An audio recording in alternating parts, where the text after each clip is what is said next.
Saya atas nama pemerintah Kota Palembang, Sekretaris Daerah Kota Palembang secara resmi melantik saudara-saudara sebagai Ketua Rukun Tetangga dan Ketua Rukun Warga Kelurahan 15 Ulu, Kecamatan Jakabaring, Kota Palembang, masa bakti 2024-2029.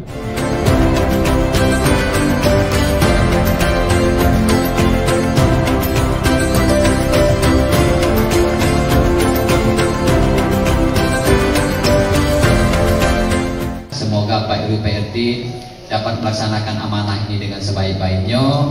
Hal-hal yang perlu disampaikan dan dikerjasamakan dengan Pak Camat, Bapak Ibu Lurah, silakan saja, termasuk pembuatan dokumen kependudukan tadi.